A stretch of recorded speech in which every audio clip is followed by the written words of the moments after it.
2장 1절로부터 3절 말씀을 중심으로 해서 온전한 신앙생활 하기 위해서라는 제목으로 같이 은혜를 나누고자 합니다. 오늘 우리가 읽은 본문은 히브리서 이 말씀은 당시 로마에서 유행하던 달리기 경기를 예로 들어서 우리의 신앙생활을 어떻게 해야 하는가 하는 것을 말씀하고 있는 것입니다. 자, 경기는 혼자 하는 게 아니죠. 구름같이 많은 관중들이 함께 합니다. 이런 관중들을 여기서는 증인이라고 하는 것은 그들 역시 이런 경주를 했던 사람들이기 때문에 그렇습니다. 경주를 다 마친 그들이 지금 경주하는 자들을 응원한다라는 거죠. 관중이 그냥 단순하게 관중으로 끝나는 것이 아니라 응원하는 사람들, 지지하는 사람들, 지금 경기를 하는 그들에게 박수를 보내는 사람들이 있다라는 거예요. 자, 그렇다면 우리들의 경주는 무엇입니까? 우리들이 하는 경주는 운동 경기가 아닙니다. 요즘 아세안 게임을 하고 있어가지고서는 거기에서 우리나라가 수영, 탁구, 배드민턴 아주 열심히들 잘 하고 있습니다. 자, 그런 운동 경기가 우리가 하는 경기가 아닙니다. 그것은 바로 우리의 신앙생활을 의미하는 것입니다. 우리보다 앞서서 신앙생활했던 그들은 예수님의 고난과 부활의 증인으로 진리를 증거하고 적극적으로 참여했던 사람들이었습니다. 이런 증인들은 하나님을 의지하는 가운데 고난 속에서도 인내하며 충성을 다한 사람들이었습니다. 그렇기 때문에 우리들도 고난 속에서 좌절하지 말고 인내하며 최선을 다해서 끝까지 경주할 것을 그들이 권면하고 있는 것입니다. 이렇게 끝까지 경주에서 우리가 승리하기 위해서는 두 가지를 아주 잘 해야 한다라고 여기에서 권면하고 있습니다. 그러면 먼저 경기를 했던 그 사람들이 우리에게 어떻게 하면 경주를 잘 할 것인가 하는 것에 대해서 두 가지 얘기하는 것 중에 첫 번째는 뭐냐면요, 경주하는 자는 무거운 것이 없어야 한다라는 거예요. 무거운 짐을 메고서는 경주를 하면은 다른 사람들보다 빨리 갈 수가 없는 것이고, 처음에는 잘 한다고 할지라도 금방 지쳐서 포기하게 된다라는 겁니다. 그런데 여기서 말하는 그 무거운 것은 원래 운동선수가 운동을 하는데 방해가 되는 것이 뭐냐면 체중입니다. 몸무게가 많은 사람들이 달리기를 잘 할 수는 없는 거지요. 그래서 이 체중을 감량을 해야 한다라는 겁니다. 그러니까 우리가 신앙생활 하는 데 있어서 그럼 체중이 의미하는 것은 뭡니까? 신앙생활에 있어서 무거운 것들, 이것이 뭐냐 그러면은요, 세상 부를 사랑하는 것, 자만에 빠지는 것, 세상에 대한 애착을 가지는 것, 이런 것들이 우리가 신앙생활 하는데 발목을 붙잡는 무거운 것들이다라는 거죠. 내가 열심히 내고 싶은데 이런 무거운 것들이 있으면은 내가 주님 앞에 가는데 장애물이 된다라는 그런 얘기죠. 오늘 여기 예배 드리러 오신 분들은 그래도 무거운 것들을 떨쳐버리고 오신 분들인 줄 믿습니다. 자, 두 번째로는 얽매이기 쉬운 죄를 벗어버리라 그랬습니다. 그런데 여기서 말하는 이 죄라고 하는 것은 살인이나 강도 같은 그런 죄를 의미하는 것은 아닙니다. 그런 것들과 우리랑은 상관이 없으니까요. 물론 그런 것들이 죄가 아니다라는 말은 또한 아닙니다. 여기서 말하는 죄는 우리가 신앙의 경주를 하는 과정에서 경험하게 되는 연약성입니다. 자, 연약성이 뭐냐 그러면은요, 자, 굳세지 못한 우리들의 마음, 쉽게 넘어지고 좌절하는 우리들의 신앙을 의미하는 것입니다. 이런 연약성에 의해서 사람들에게 얽매이지 말고 이기고 승리할 것을 당부하고 있는 것입니다. 자, 우리 믿음의 사람들은 경주를 하는 과정에 있어서 불필요하며 장애물이 될 만한 그 모든 것들을 제거해야 한다라는 거죠. 동시에 인내로서 경주해야 하는 것입니다. 이미 우리 전에 있던 믿음의 선구자들도 다 그렇게 완주했던 사람들입니다. 그렇기 때문에 우리도 그들처럼 결승전에 무사히 도달할 수 있도록 하자라는 거죠. 자, 그렇다면은 문제는 우리의 결승점입니다. 이 결승점이 무엇이냐라는 거죠. 이 결승점은 우리 신앙생활의 목표를 의미하는데 그것이 바로 예수 그리스도입니다. 십자가를 참고 하나님의 보좌 우편에 앉으신 예수님이죠. 자, 예수님은 우리 신앙생활의 시작이고 마지막 결승점이 되시는 분입니다. 예수님은 우리가 하는 신앙생활의 선구자가 되시는 분입니다. 선구자가 되신다라고 하는 이 말씀은 앞에서 말씀드린 허다한 증인들보다도 더 앞서 믿음의 길을 걸어가셨다라는 그런 말씀이기도 합니다. 자, 우리가 믿는 예수님은 자신이 가지도 않는 길을 우리들에게만 가라고 강요하는 분이 아니시다라는 거예요. 예수님은 우리처럼 어려운 길을 걸어보셨어요? 우리처럼 어려운 삶을 살아보셨어요? 우리처럼 아파보셨어요? 우리처럼 힘들어보셨어요? 우리처럼 그렇게 물질의 어려움을 당해보셨어요? 자, 근데 예수님은 우리와 같은 인간의 몸을 입고 이 땅에 오셔서 우리와 같은 삶을 살아보셨다라는 거예요. 우리와 같은 삶을 살아보신 그분이기 때문에 우리의 형편과 사정을 알고 우리의 마음을 알고 우리가 고민하는 것이 무엇인지, 우리가 아파하는 것이 무엇인지, 우리가 힘들어하는 것이 무엇인지를 안다라는 그런 말씀입니다. 이것은 또한 예수님께서 십자가와 그 수치를 참으시고 이루신 승리가 영원함을, 완전함을 의미하는 것입니다. 그렇기 때문에 하나님이 이런 예수님을 높이셔서 하나님 보좌 우편에 앉게 해주신 것입니다. 그렇습니다. 우리는 이렇게 우리의 믿음의 주가 되시는 예수님을 믿습니다. 우리를 온전케 하신 분이 예수님을 믿습니다. 그렇기 때문에 이런 예수님을 우리의 삶의 목표로 삼고 달려가야 한다라는 거지요.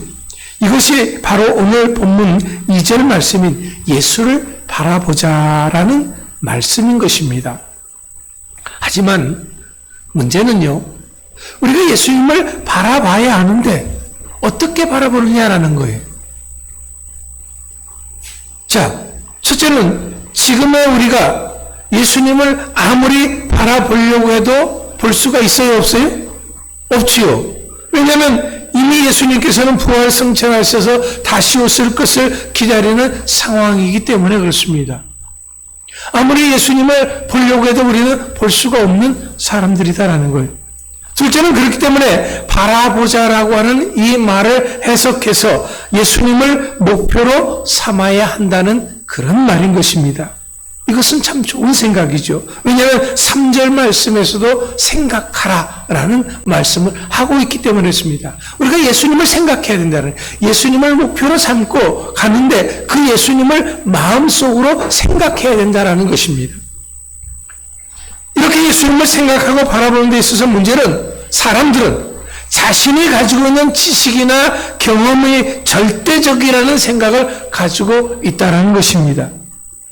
요즘 우리 주변에 벌어지고 있는 문제들을 살펴보십시오. 정치적으로, 이념적으로, 사회적 갈등의 원인도 따지고 보면은 지나칠 정도의 목적의식을 가지고 어느 한쪽만 바라본 결과가 대부분이죠. 좌파는 너무 좌쪽으로 치우쳤고요. 우파가는 너무 우측으로 치우쳤다라는 거죠.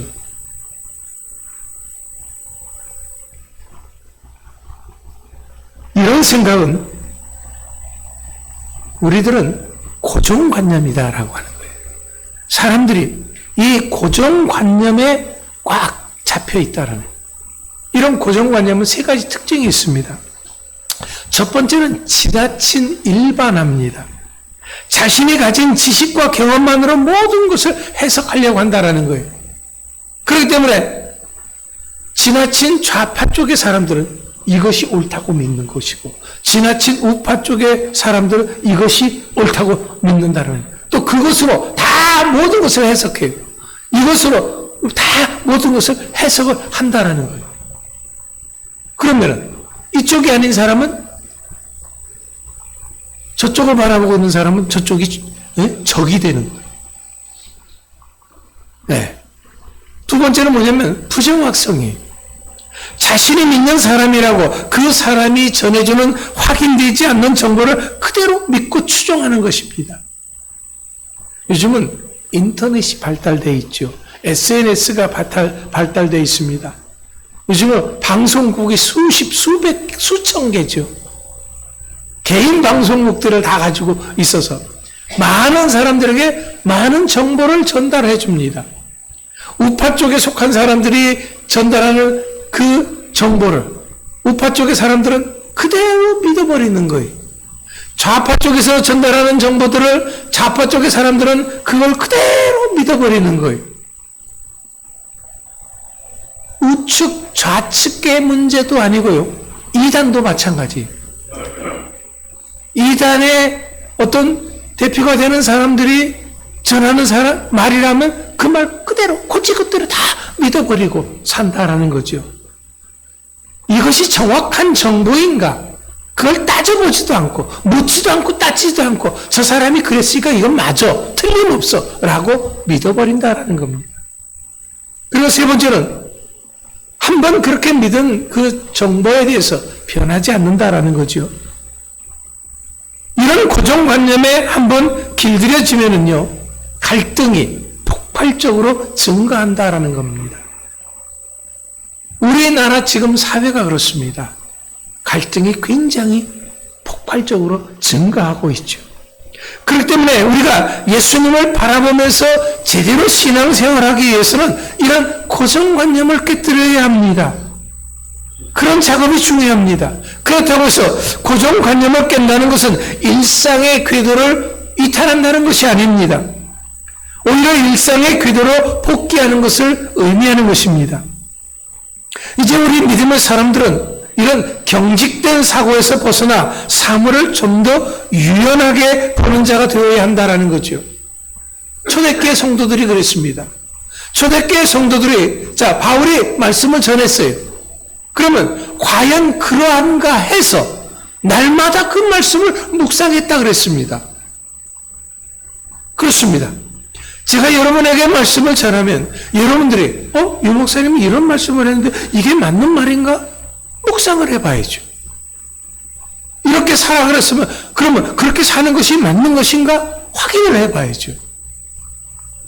제가 전하는 말이라고 해서 묻지도 않고 따지지도 않고 믿으라는 그런 얘기가 아닙니다. 특히 인간관계에 있어서 이 고정관념이라고 하는 것은 자신뿐만 아니라 다른 사람의 발전을 가로막는 그런 걸림돌이 되기도 하는 것입니다. 그렇기 때문에 고정관념을 깬다고 하는 것은 변화를 의미하는 겁니다.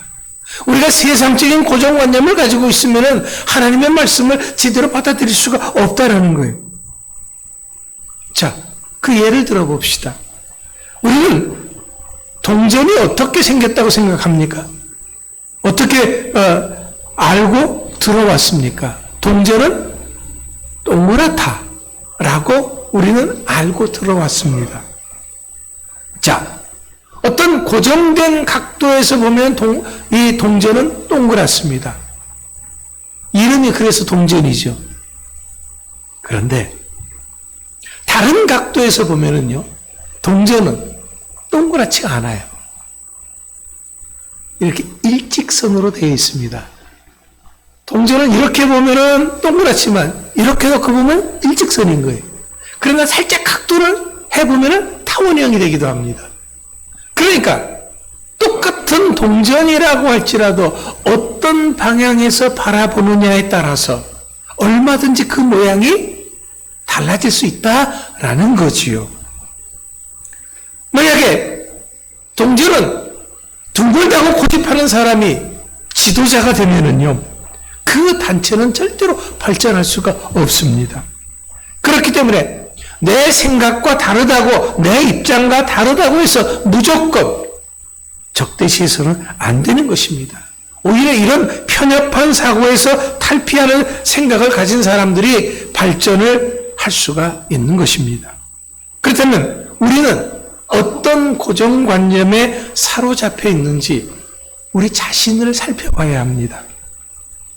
이 시대에 가장 이런 고정관념에 사로잡혀서 피해를 보는 집단이 있다고 한다면 그것은 단연 종교 집단입니다. 그 중에서도 기독교죠. 교회입니다. 왜 그런지 이제부터 한번 점검해 봅시다. 교회라고 하는 것은 건물을 얘기하는 것이 아니고 우리 자신을 얘기하는 것입니다. 그러면 우리가 고정관념을 갖도록 올가매는 것이 뭐냐라는 거죠. 사람들과의 관계 속에서 걸림돌이 되는 것이 뭐냐라는 겁니다. 우리 신앙생활하는 사람들은요, 여러분들 여기 다 앉아있지만 다 자기 나름대로의 신앙의 고정관념이 있습니다. 이건 이러해야 된다, 저거는 저러해야 된다라는 고정관념이 있어요. 그 하나만 예로 들어봅시다. 자, 우리는 제가 있는 곳을 강단이라고 합니다. 네, 말씀을 선포되는 곳이죠. 자, 어떤 분들은 강단은 절대로 신발을 신고 올라가서는 안 된다라고 생각하는 사람이 있지요. 그지? 그래서 우리 교회도 이 강단은 신발을 신고 올라오지는 않습니다. 그런데 다른 교회 가보면은 신발을 신고 올라가는 교회들이 얼마든지 많이 있습니다. 네, 편안하게 신발 신고 올라가죠. 목사는 설교하는데 청바지를 입고 티셔츠 입고 설교하면 됩니까? 안 됩니까? 우리는 안 된다라고 생각을 하죠. 그런데 외국에는 안 그렇습니다. 목사가 수천 명이 모이는 그런 큰 교회인데도 목사가 청바지 입고 티셔츠 입고 설교해요. 우리는 고정관념을 가지고 있어요. 종교라고 하는 이 집단은요, 나름대로 고정관념을 가지고 있어요. 우리나라 처음에 교회들이 어땠습니까? 남녀 7세 부동석이었어요. 그래서 이 가운데가 칸막이 있고요, 남자는 이쪽, 여자는 이쪽에 앉았어요. 그렇게 교회가 돼 있었어요. 왜? 고정관념을 가지고 있기 때문에.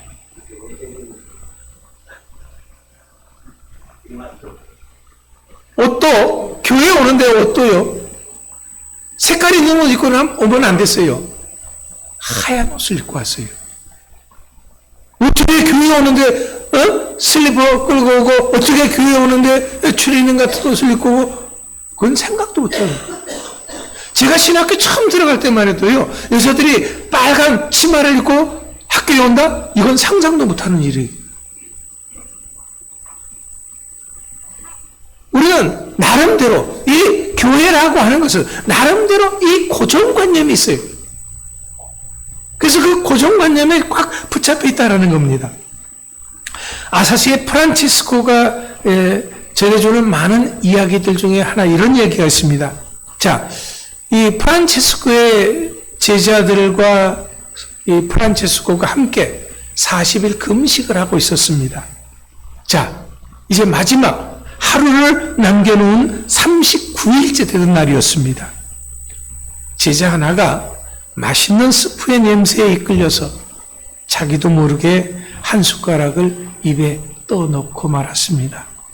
그 순간 금식하던 제자들은 눈을 부릅뜨고 이 젊은 제자들을 바라봤습니다.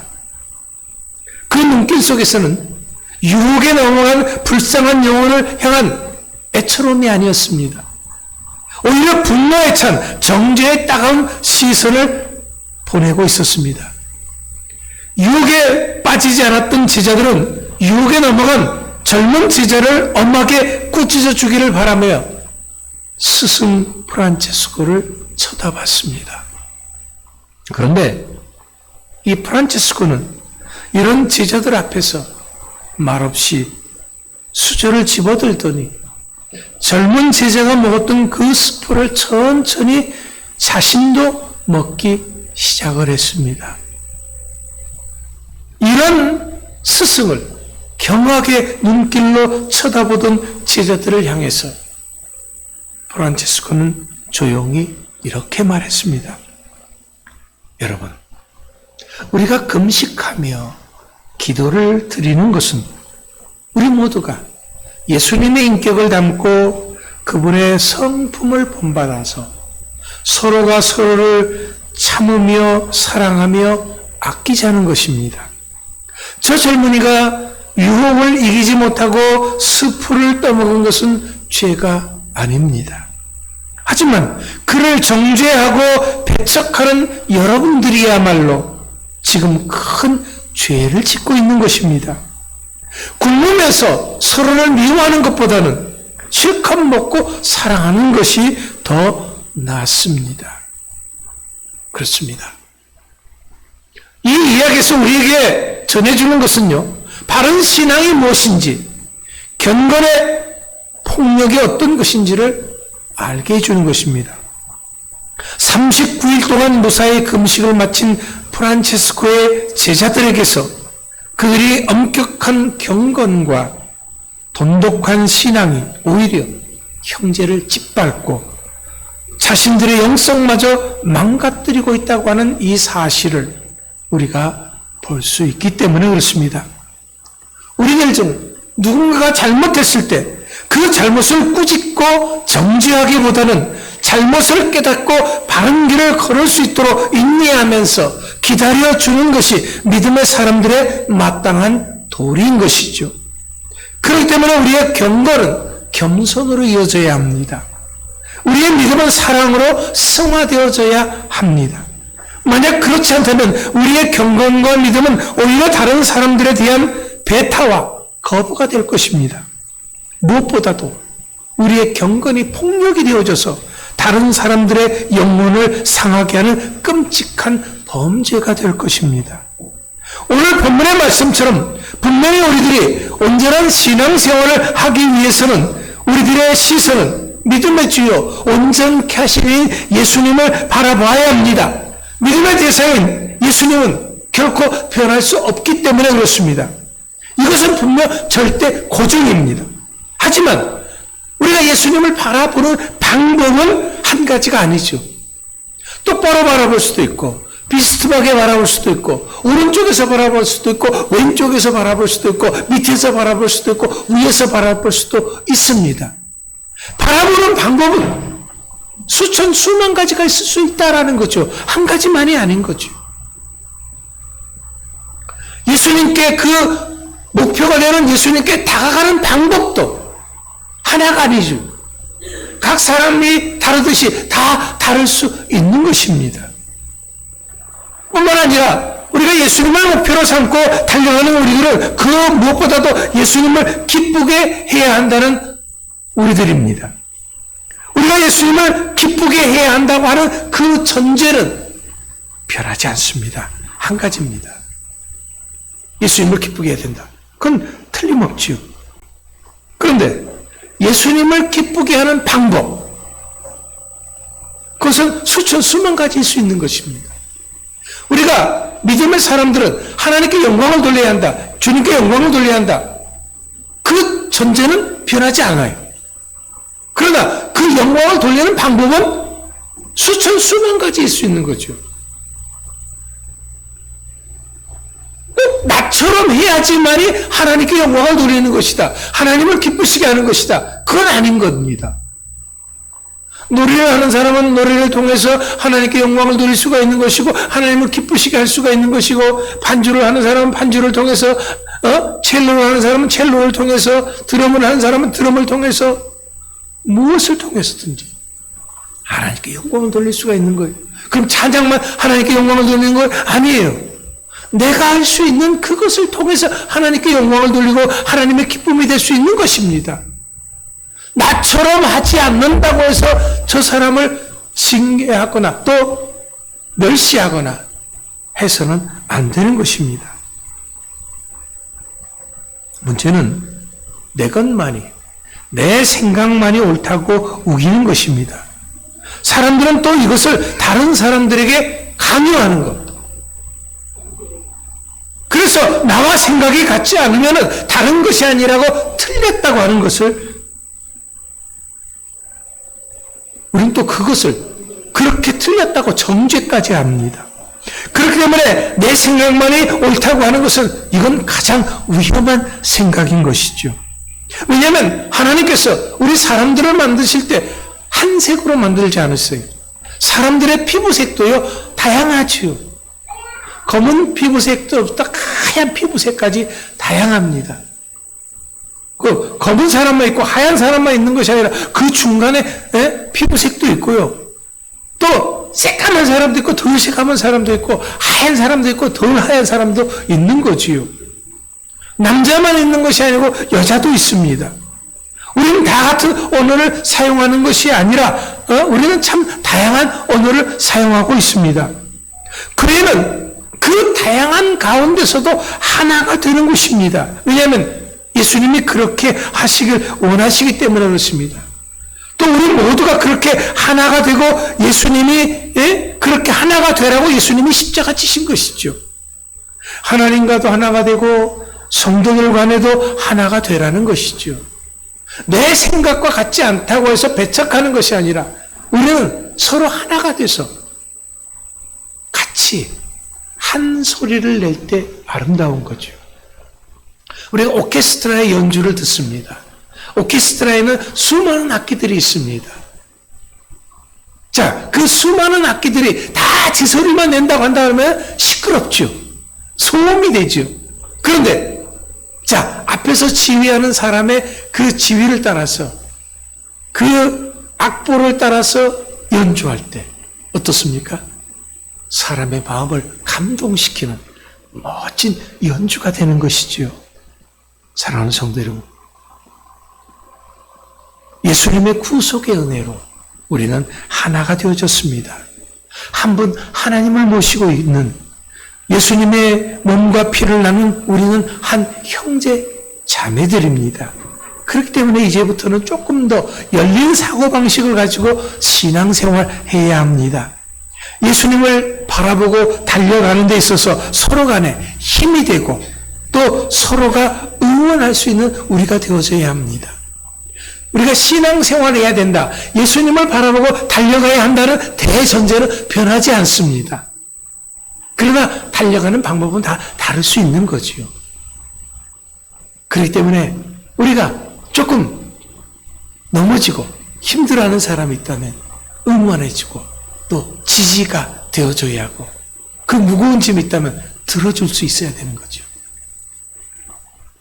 제가 대학교 1학년 때 이제 그때는요 이 문무대라고 하는 데로 들어가서 병영집체 훈련을 대학생들도 열흘간 받았습니다.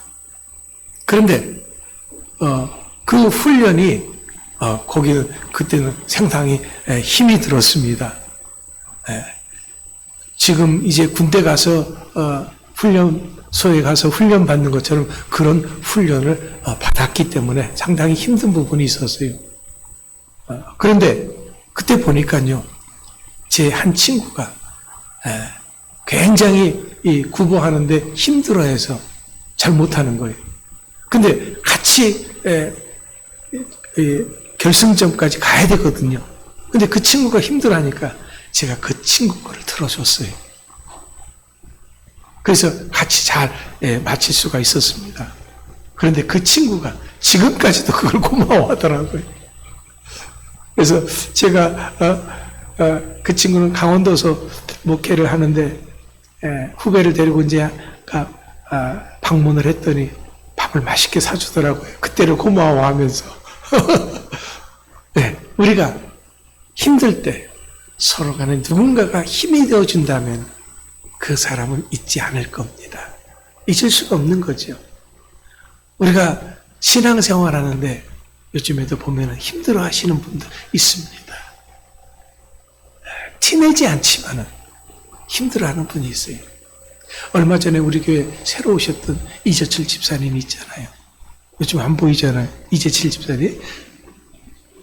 이희철 집사님. 죄송합니다. 이희철 집사님이 안 보이잖아요. 왜 안 보이냐면요. 그분이 건축업을 하는데, 그 현장에서 한 분이 사고로 돌아가셨어요. 자, 그러면 어떻게 됩니까? 현장 책임자가 이게 엄청난 또 책임을 져야 되는 거잖아요. 그래서 그 문제를 해결하기 위해서 주말마다 그 집에 찾아가는 거예요. 그 가족들을 만나보고 합의를 하고 잘 해달라고 부탁을 하는 거예요. 예, 주일날 교회 못 오는 이유가 지금 주말마다 찾아가는 거예요. 얼마나 힘들겠어요.